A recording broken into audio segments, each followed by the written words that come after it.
Rock and roll Chicago, rock and roll Chicago, my hometown. Well, I was born in the city, gonna rock your city, Chicago. Chicago rock and rollers are the best here around. Hey, this is Paul Martin And Ray the Roadie. for the Rock and Roll Chicago podcast. How are you doing today, Ray? Bloody good, Paul. How are you? Bloody good. Yes, indeed. So that's a tie-in. That's a hint to who we've got today. Is that your hint? It's kind of a hint, yes. Do you want to guess who it is? I know who it is, but go ahead and tell. But go ahead and tell all our folks who. Okay, today we met with John and Tony from the band Tiny Bit of Giant's Blood. Yes, we did. TBGB. TBGB. Right, not to be confused with the heebie-jeebies. No. It's But TBGB. Tiny bit of Giant's Blood may give you the heebie-jeebies. I don't know. They might, but I think they got a cure for that. Oh, are they? They're thinking. I believe so. I see. It's not like COVID. Yeah, unlike COVID, right? Unlike. Yeah, but they're pretty interesting guys, and we talked to them for a little bit, and let's get to it and see what they're all about. Let's go. Let's climb aboard. We're meeting today with Tiny Bit of Giant's Blood with John Schulven and Tony Rogers. How you guys doing? Great. Doing excellent. Thank you. Hey, guys. I have to ask you, first of all, have either of you had any injections or drank any of the Giant's Blood today yet? Not today. Not today, no. I start every morning with it. Oh, that's good. That's good. I can't get out of bed any other way. It's better than CBD, I hear. It has quite the opposite effect, it turns out. I have a little built into me, so I don't necessarily need to. So tell me, where did this name come from? Well, for starters, wanted to create a band that was kind of larger than life fundamentally, and we also wanted it to be the kind of thing that celebrated making yourself as big as you could when you needed to. Right? Like there's something about, like we all can understand the feeling of either we want to go out and have a good time, which nobody can do anymore, or you're faced with a difficult situation and you have to kind of fortify yourself and make yourself your biggest self. Right. And that was kind of the fundamental idea of the band. So Tiny Bit of Giant's Blood was a real kind of, we wanted it to kind of say what we were about, what we meant. It has a little bit of that. I don't know. It has a decent amount of bravado in it, I guess, but also probably a little bit influenced by Hodor from Game of Thrones. But that could be. Oh, I see. Well, people definitely will remember it. I hope so. And it's conveniently abbreviated to TBGB, which is kind of fun to say. Yes. I think we tried to get tbgb.com, but they wanted an exorbitant amount of money for it, right? Wasn't it? I don't know, but surprisingly, tinybitofgiantsblood.com was totally available. Yeah. Wow, imagine that. No problem there. Now, I read where the two of you came from a band called The Good, right? Now, that sounds so totally opposite of Tiny Bit of Giant's Blood. What happened? Where did it all go wrong? Yeah, well, The Good has been kicking around Chicago for a couple of decades at least. Yeah, early 90s. We probably did most of our heavy lifting in the mid 90s, I would say. Mid to late 90s, we were kicking the hardest.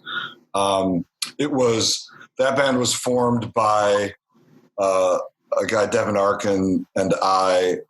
He and I were the chief songwriters, and John joined us pretty early on guitar, and a couple of other guys, John Goodman and David Rothkopf, and we did a lot. We made a lot of records. They were more, I would say they were more kind of in the power pop slash, it was heavy rock, but it was more like songwritery rock, you know, like it was, some of it was more political. Some of it was more, I don't know, it tended a little bit more towards pop.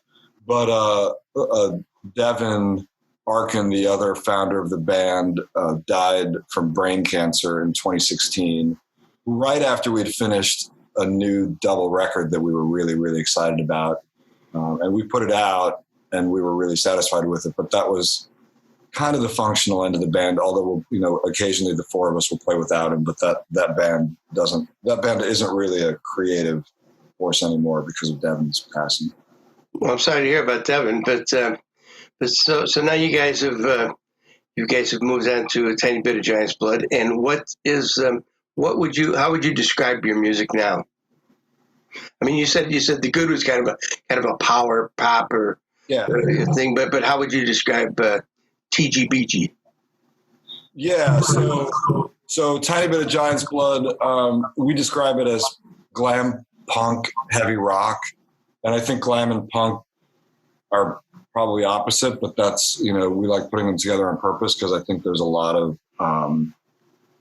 fusion of different attitudes, musical attitudes in this band, and I would say the glam element is kind of like that over the top component to it. I think it's probably more ridiculous. It's probably more fun. It's probably more, it's more over the top. And John will back me up on this. Kind of our credo from the start was that if we ever found ourselves asking if something was too much, the answer was it couldn't possibly be too much. Right.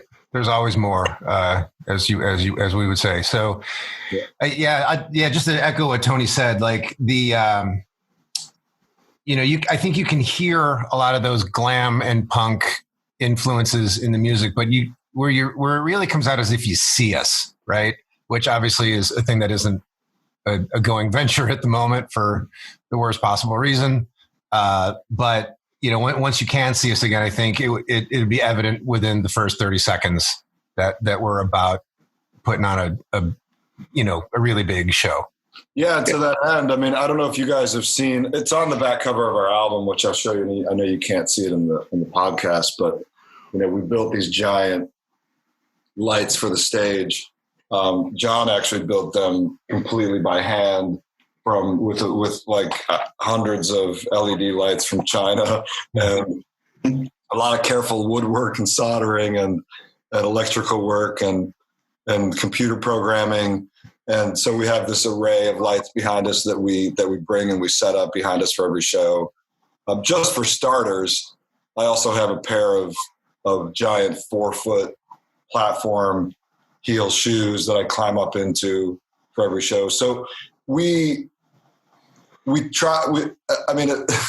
It's a lot, but also we wanted to do things that most bands wouldn't even try to do because for us that makes for a more interesting show. Yeah. So you want to make it a lot about the show as well, correct? Yeah. Oh, absolutely. Yeah. Well, I think that's cool. I mean, I love the light behind it. I think that's awesome. And I saw the booths. I've been watching some of your videos, and speaking of which, if you want blood, you've got it is a great tune, and an very interesting video. Thank you. Credit to AC/DC for the tune. Right. Of course, we try to do something different with it, which I think we did. Right, absolutely. I don't think I'm going to embarrass John again because I don't think anything about our song is better than the AC/DC version, which is canon in my book. But I do think, and I'll fight anybody on it, that John's guitar solo in our version is infinitely better than Angus's guitar solo in the original version of that song. And that's not throwing any shade on Angus because I fucking love Angus. Oh, he's a hero. But I think that solo in that song, he kind of tossed off. It's not one of his great ones, and this is one of John's great.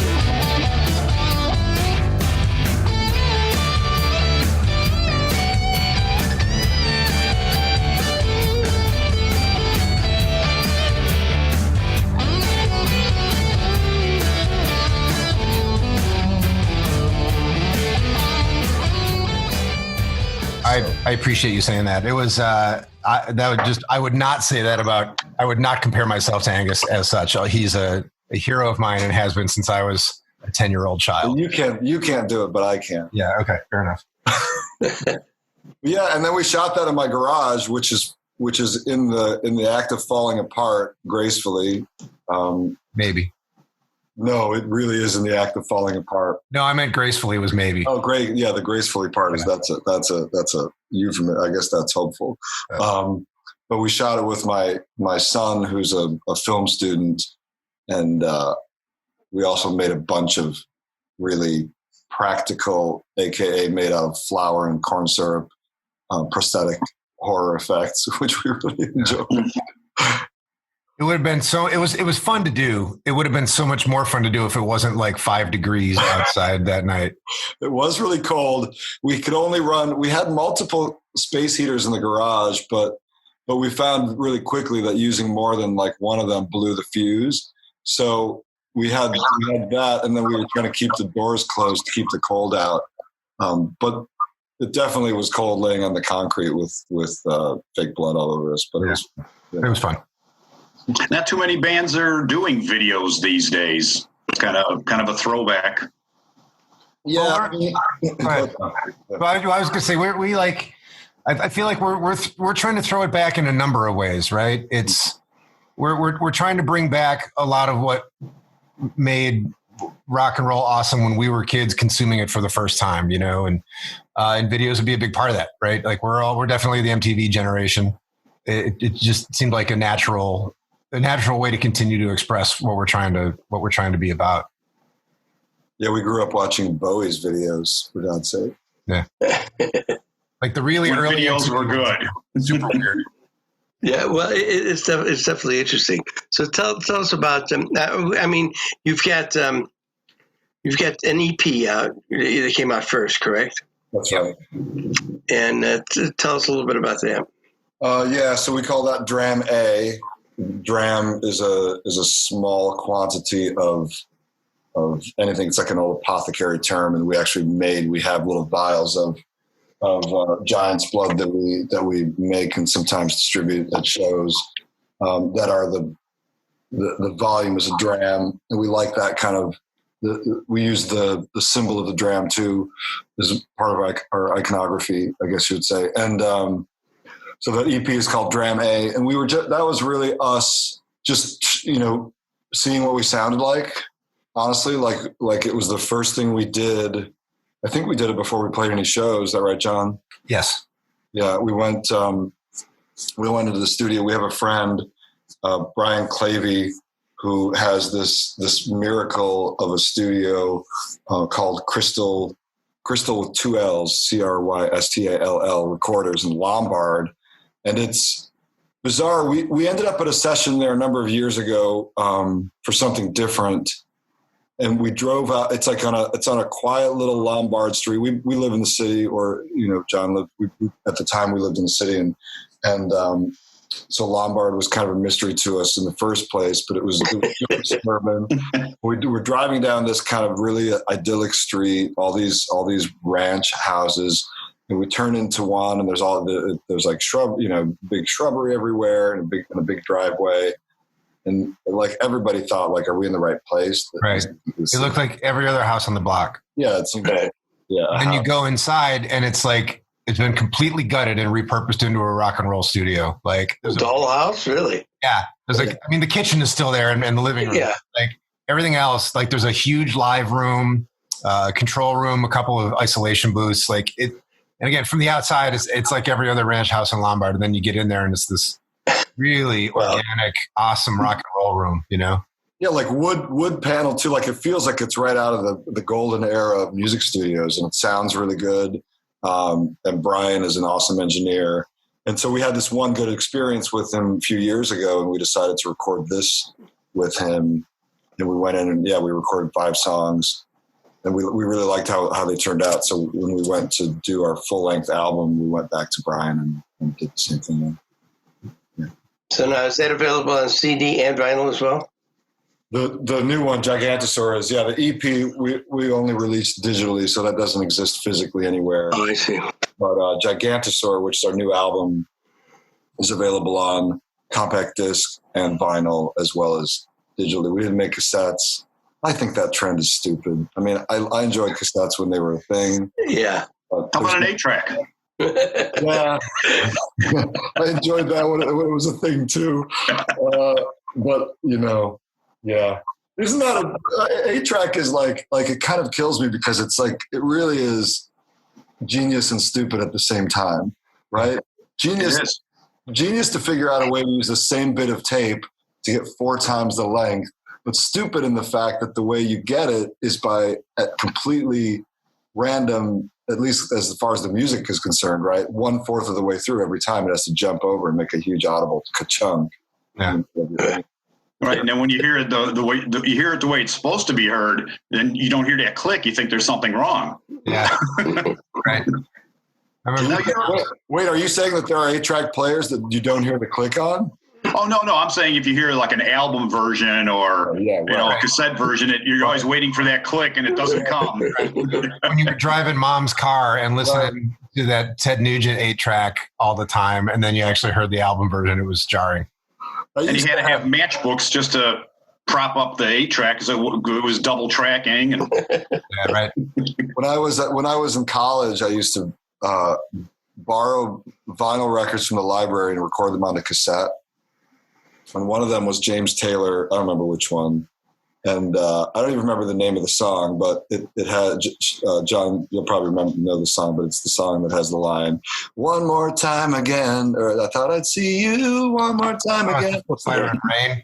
Yeah, it could be Fire and Rain, right? But it skipped on that part. "One more time again, one more time again, one more time." Funny enough on its own, but it took a minute to get it to stop skipping. And then my cassette recorded that because, I didn't want to go back and redo it. So in my mind, whenever I hear that song and it gets to "one more time again," I want it to continue a few times before the song resumes. That's awesome. And your friends are saying, "Hey, man, your cassette is skipping." Right. Right. But meanwhile, you just admitted to the entire audience of this podcast that you were once a James Taylor listener. So I'm still a James Taylor listener. I'm not apologizing for that. Okay. Now your new album came out right before everything kind of went to hell here with the pandemic, didn't it? Yeah, I think we started it. Yeah, it's funny because we had big plans for doing a bunch of shows in support of it and really getting out there and pounding the pavement and how'd that go? So we're doing the best we can. We're still trying to get the word out, and we're getting a little bit of play here and there on it, but there's just no substitute for getting out there and doing the shows. You guys are helping. We were told you had an audience of about 2 million. Is that right? 2.5. Well, we're working our way there.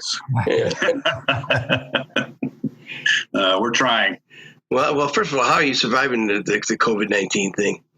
Have you guys got any shows lined up coming up? We had a soft hold on a date in July for a while, but it was real clear that, I think live music is probably going to be the last thing to reopen, right? Yeah. Regardless of what phase we're in or whatever people say, I wouldn't necessarily want to go and consume music in a crowded club or a concert hall right now. That's not something I'm feeling great about. Even if the clubs were magically open today and we could do a show, I kind of wonder what sort of turnout we would have. Right. I know it's a big concern, especially because you can only have groups of so many, and plus the fact we were talking with somebody recently that said more than likely the clubs are not going to want to pay you for what they may have paid you back in February or prior to this. Yeah, they're going to because they don't have as many people there. It's a grim situation, it's like we know some club owners, we're friends with several of them, and I think they're all sweating it, Yeah, it was as far as I can tell, running an independent club anyway, was a barely making it venture from the start for a lot of these people. And, so now we had conversations where they were looking at what, I'm going to have to do something completely different. Like, it's not sustainable at any level below where it was barely sustainable before. Let's put it that way. Now, where were your live videos shot at? Speaking of club. Martyrs mostly, and then the Beat Kitchen. We had one. Yeah, Martyrs and Beat Kitchen. Although the video we did for 5 Foot Heels was not at a club. That was we rented a hall for that. That's Lynx Hall. Lynx Hall on Western. Lynx Hall used to be like that. That's a cool venue that's kind of moved around from place to place. But they've got a really cool space, 2 different spaces that they rent out for performances and exhibits and all sorts of things. No, I was going to say, so you guys played together before in another band. How did Jackie and Larry show up? They walked into our rehearsal and we were like, "What do you want?"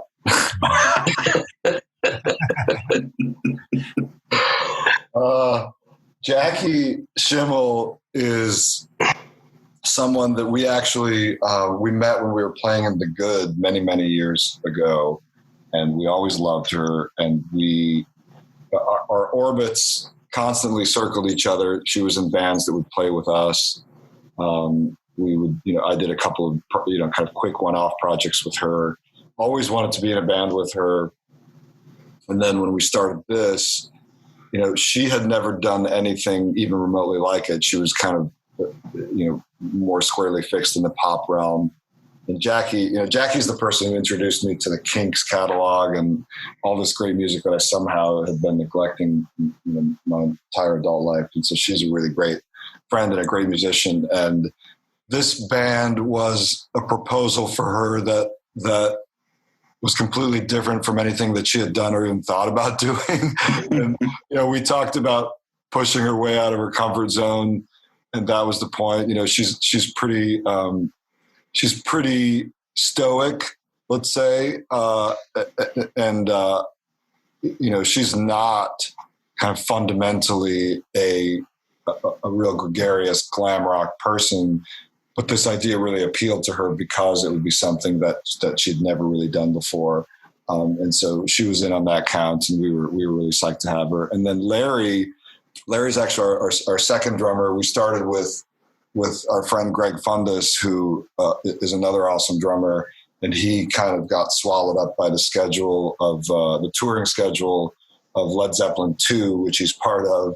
And they're like, I think they might be selling more tickets than Led Zeppelin sold in their prime. I don't know. They've been filling a lot of big venues, and he really had to focus on that.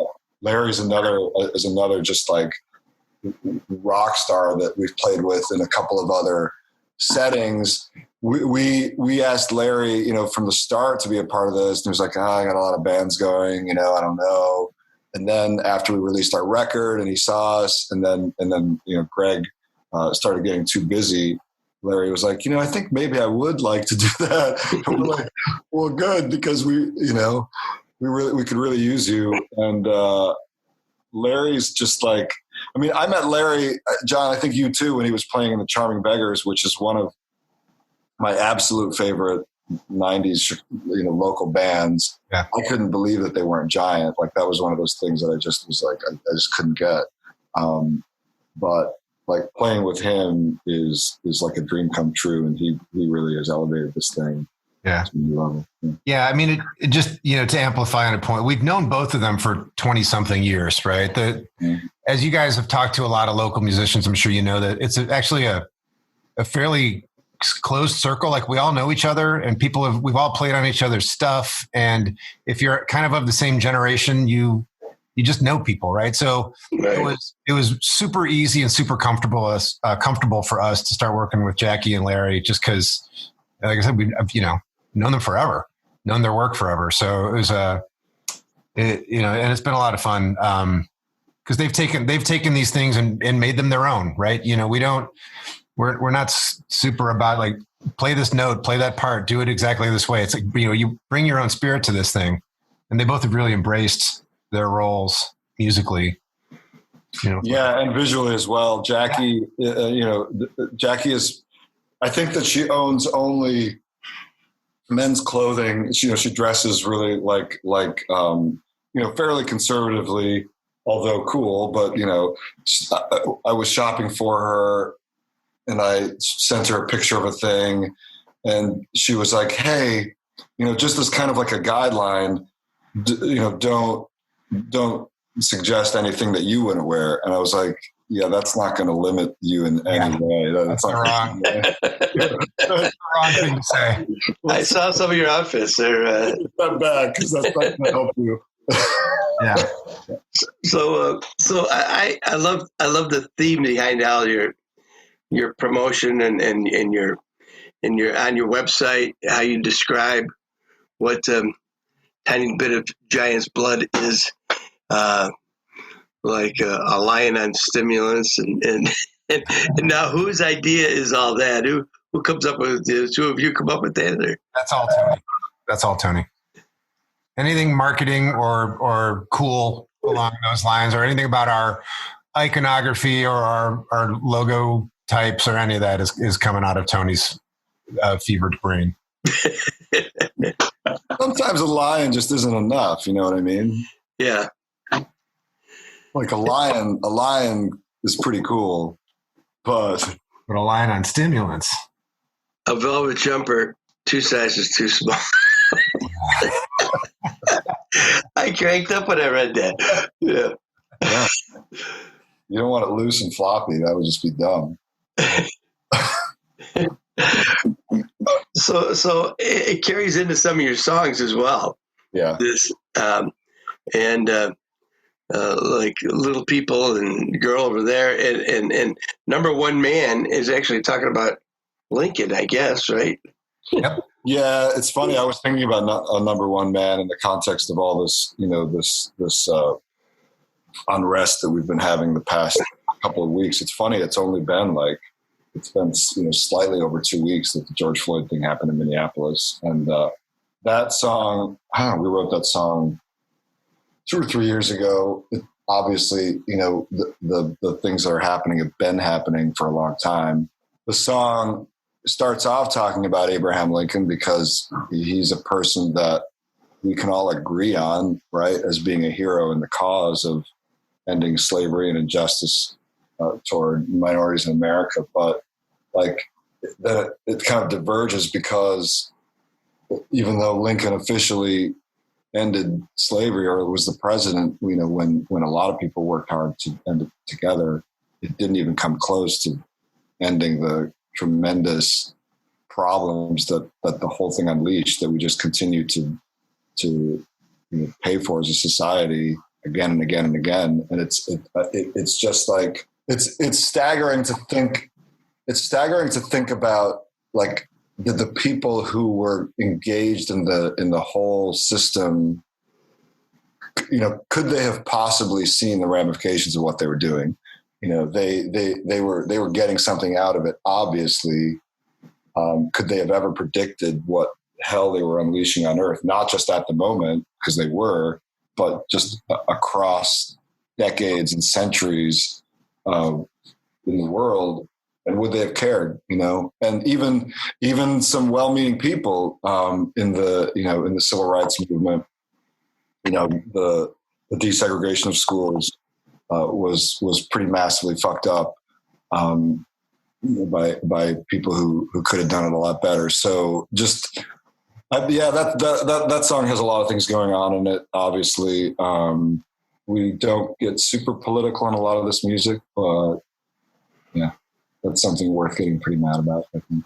Now who does? You both do the writing, lyrically and musically.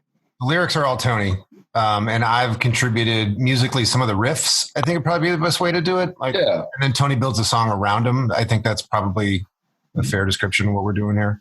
Yeah, a lot of what we've done is John and I sitting down together with our guitars, and he's way more of a player than I am. My guitar is more just a songwriting tool, but just playing with ideas, recording them, just musical ideas.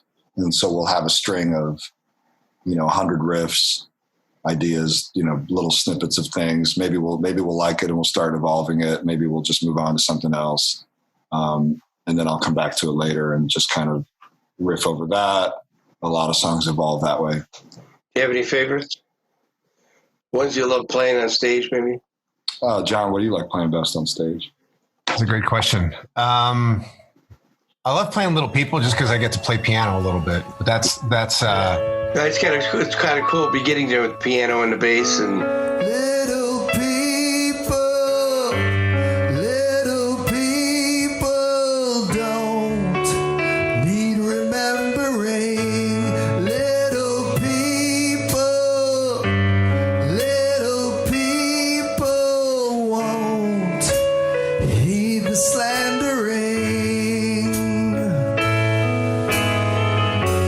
Little people are not even little people. Let's just put it all aside and be big for tonight.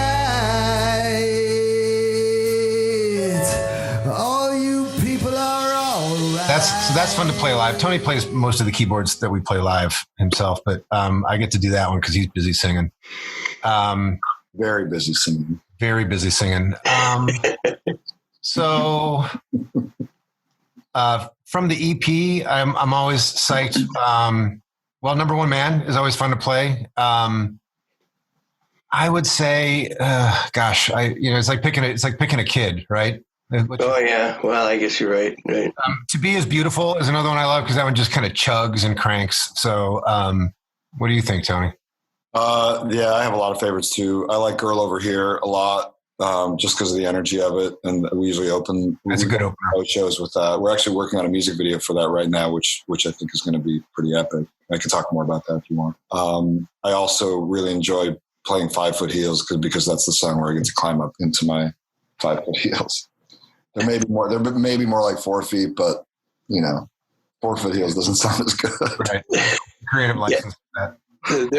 They're pretty tall. I don't know how you get up in them, but yeah. You bring them to the shows, right? Yeah, each one has a giant box. Yeah. We usually have to have a pretty early load in for our shows because there's a lot of stuff coming in. There's shoes, there's lights, there's fog machines, there's costumes. A lot of it involves a really sweaty John up on a very tall ladder. Yeah. I really need to hire a roadie, like a whole crew, actually, with all the extra money that we've got coming in right now. Yeah. Are you guys interested? Are you? Well, I think my roadieing days are done. Yeah. Not me. Yeah. So what you're saying is you are interested. Well, yeah. It's a pretty easy promise to make right now since we're. I'm committed to one particular band right now. So, all right, I'll climb my own ladders then. That's fine. Yeah, he doesn't do well on ladders anyway. So, tell us about this video you got coming up. Well, it was born out of the socially distant reality that we're living in, knowing that we couldn't really all get together with other people shoot something.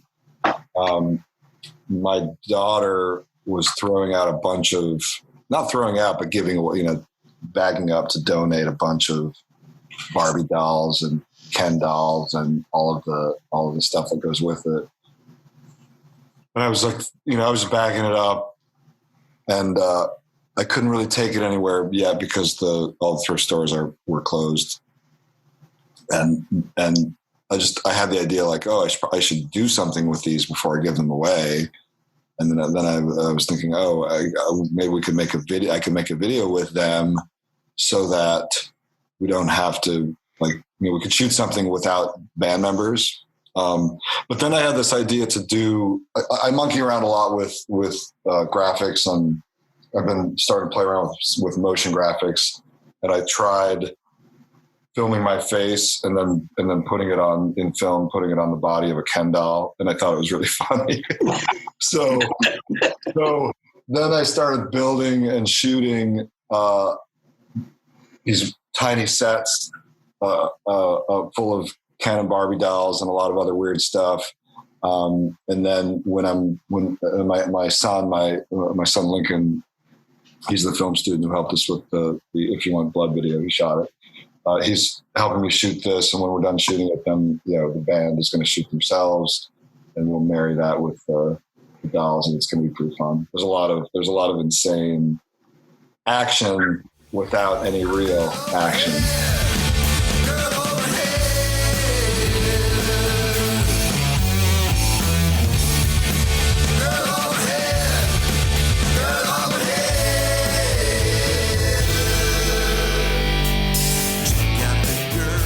So you've got a 14-song CD, a lot of songs, or album, I should say. It's a lot of songs. It's available. Where can people find it?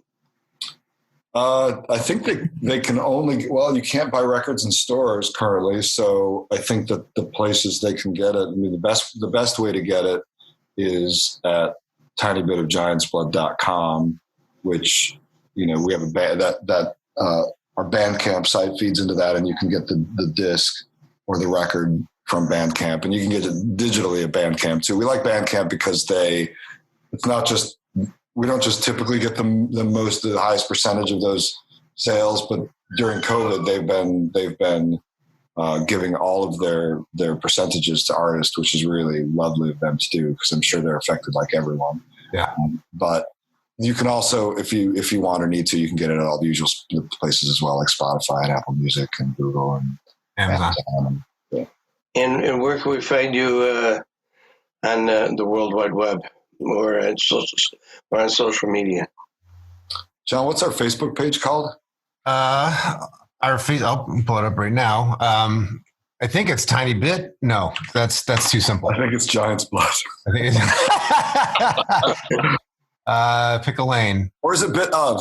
It's Giant's Blood. Yeah. So facebook.com/GiantsBlood. Instagram is a little no apostrophe in that, by the way, which is, we made it a little bit. Well, so our name has an apostrophe in it because Giant's Blood is Giant apostrophe S. But on the internet, we don't use the apostrophe because the internet doesn't like apostrophes. Right. I know they don't like ampersands or. Yeah. I love ampersands. Why don't they? I don't know. I don't know either. Yeah. And then tinybitofgiantsblood.com is. Yeah. I would say go to the website because the links to all of our social stuff are there. Right. Because the Instagram is tiny_bit_of_, it's like difficult to say, but if you just go to tinybitofgiantsblood.com, I think you can find your way to all of it. And if you do a Google search, this might have just happened to Jackie because, she spends a lot of time, looking at the band stuff online. But when she started Googling Tiny Bit of, not only did Tiny Bit of Giant's Blood pop up, but also Tiny Bit of Blood in Dog Stool, Tiny Bit of Blood in Tiny Bit of Blood in Snot, Tiny Bit of Mold on Bread, and Tiny Bit of Blood in Dog Poop. All are other things that you might find. But we don't want any of those. We want a tiny bit of Giant's Blood. I don't want any of those. Those are all bad things. Yes. Well, I see a sneak preview of your upcoming video. You got a picture on Instagram. It's interesting, to say the least. Yeah. You know what? If we can get that on our gravestone, interesting to say the least, I think we'd take it. It sounds good. Well, thank you guys. Appreciate you checking in with us today. Yeah, it was fun. We enjoyed it. Appreciate it. And talking about TGBG or EBGB. Like heebie-jeebies. Yeah. Like CBGB, except not closed. Yeah. Yeah, thanks a lot, guys. We appreciate it. Awesome. And hopefully we'll be seeing you guys out and about, hopefully sooner than later. Sounds like a plan. Thanks for talking to us today, guys. Thank you. Thank you. Bye-bye. Bye. Bye. Rock on. So that was John Chauvin and Tony Rogers from Tiny Bit of Giant's Blood. And they're very interesting band and very interesting fellows. Excuse me. Well, I have a dram of Giant's Blood. Yes. Yeah. Very tasty, I must say. Is it? You can order those right from their website, and they'll send you some. That's right. I mean, you can make mixed drinks with it and stuff. And I already ordered my 5-foot heels. Did you? I'm getting a pair. It's a mysterious dark liquid that wants to be pulsating inside of you. What better place to pulsate? That's what it's described as. A blast of radiant light that will render you temporarily immortal. So you got that going for you, you know. And pulsating, you won't go blind. That's right. Like some things will make you go blind. Yeah, so they're kind of a glam rock. If glam and rock had a baby, it would be a little bit of Giant's Blood, you know. Exactly. Kind of the glam stuff from the 80s and rock and roll from the 80s and 90s and today, and put together into some interesting music. Exactly. Definitely recommend going out to see these guys. Little bit of a change from just your traditional pop, rock, whatever. Right. They're kind of a North Side band. Seems like playing at Martyrs and the Beat Kitchen. Two very cool clubs. So be sure and check them out once this whole pandemic thing is over with. Yeah, visit their website, check out their music on Spotify and all those places, and on Bandcamp. You can buy them on Bandcamp, and this way some of the proceeds go more directly to the band. So exactly. And speaking of Spotify, did you know we're on Spotify, Paul? Are we? We're on Spotify. We are on Facebook. We are on Twitter. We're on Instagram. We're on TikTok. We're on Apple Podcasts. We're there. Check us out. Like us. Subscribe. Let us know you're out there. Yes, indeed. So thanks for listening, everybody. We'll see you next week with another interview. Another edition of the Rock and Roll Chicago podcast. Thanks for listening. Good night, Chet. Good night, Dorothy. Who? Huntley Brinkley. You remember them guys? Oh, yeah. Chet. Good night, David. Good night, David. I was close. I couldn't think. I thought it was Dorothy. So. Oh, okay. See you guys next week. Bye. The Rock and Roll Chicago podcast does not own the rights to any of the music that's played on this podcast. The music is used to promote the band or musicians that are interviewed. Chicago, rock and roll, Chicago, my hometown. Well, I was born in the city, gonna rock the city, Chicago. Chicago rock and rollers are the best year ever. Road to Rock Radio is proud to welcome Paul Martin of M&R Rush and the Dancing Noodles and Ray the Roadie. The Rock and Roll Chicago podcast. Join Paul and Ray as they bring you weekly interviews from bands that have rocked Chicago. It's the Rock and Roll Chicago podcast. Monday night at 6 on Road to Rock Radio. Chicago, rock and roll.